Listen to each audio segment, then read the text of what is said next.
Hi friends, welcome to Lakshmi kitchen. ఈరోజు మనము చపాతీ, పూరి, అలాగే ప్లెయిన్ బిర్యానీ, బగారా రైసు, జీరా రైసు, వెజిటబుల్ బిర్యానీ ఇలాంటి వాటిల్లోకి మంచి కాంబినేషన్గా ఆలూ కుర్మాని ఎలా చేసుకోవాలో చూపిస్తానండి. ఆలూ కుర్మాని సింపుల్గా మంచి టేస్టీగా చేయాలి అంటే ఎలా చేయాలో చూసేయండి. దీనికోసం నేను ముందుగా ఒక పావు కేజీ వరకు బంగాళదుంపలను తీసుకున్నానండి.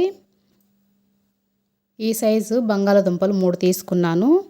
వీటిని శుభ్రంగా కడిగి సగానికి కట్ చేసి ఒక గిన్నెలో వాటర్ పోసి కట్ చేసిన బంగాళదుంపలను కూడా వేసేసుకొని 10 నిమిషాల పాటు ఉడికించుకోండి.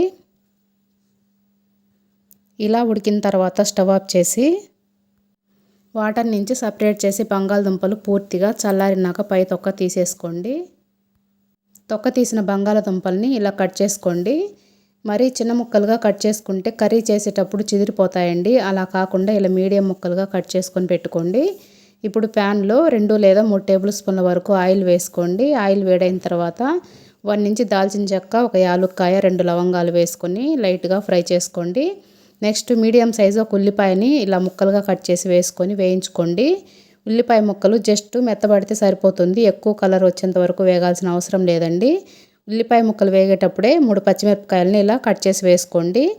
ఇవి వేగేటప్పుడు 1/2 టీ స్పూన్ పసుపు, 1/2 టీ స్పూన్ ఉప్పు వేసి కలుపుకోండి. నెక్స్ట్ 1/2 టీ స్పూన్ అల్లం వెల్లుల్లి పేస్ట్ కూడా వేస్తున్నాను.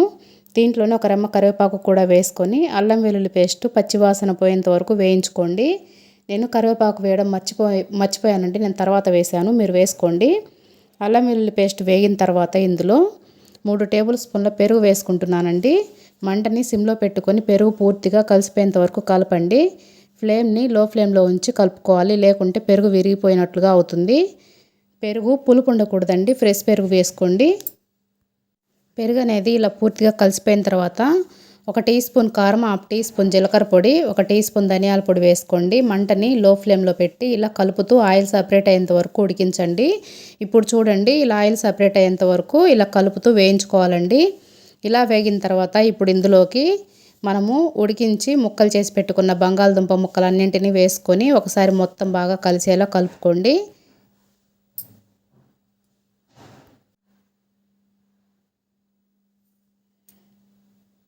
రుచికి సరిపడా సాల్ట్ కూడా వేసేసుకోండి. అలాగే కారం కూడా సరి చూసుకొని సరిపోతే వేసుకోండి. మీకు సరిపడా కారం వేసుకొని కలుపుకోండి. ఇలా పూర్తిగా కలిపిన తర్వాత ఇందులో 1 గ్లాస్ వరకు వాటర్ వేస్తున్నానండి. ఈ గ్లాస్ తోటి 1 గ్లాసు నీళ్లు పోస్తున్నాను.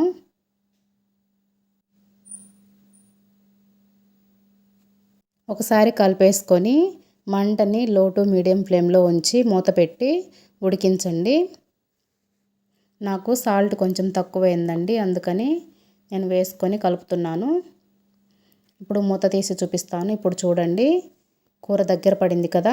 ఇప్పుడు కొద్దిగా 1 టేబుల్ స్పూన్ వరకు కసూరి మేతి వేస్తున్నానండి. మీకు ఇష్టం లేకపోతే స్కిప్ చేయండి.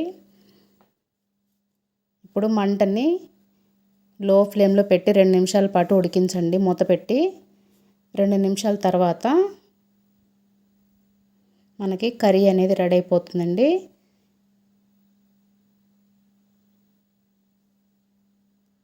రెండు నిమిషాల తర్వాత మూత తీసి చూపిస్తాను చూడండి. ఈ విధంగా ఉడికితే సరిపోతుంది.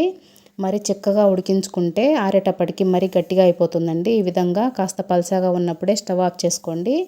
ఫైనల్గా సన్నగా తరిగిన కొత్తిమీరను చల్లుకొని మొత్తము బాగా కలిపేసుకుంటే ఆలూ కుర్మా రెడీ. ఈ ఆలూ కుర్మాని చపాతీ, రైసు, పలావు సైడ్ డిష్గా తినేసేయండి. సూపర్గా ఉంటుంది, చాలా బాగుంటుందండి. ఈ రెసిపీ నచ్చితే ఒక లైక్ చేయండి, షేర్ చేయండి, కామెంట్ చేయండి.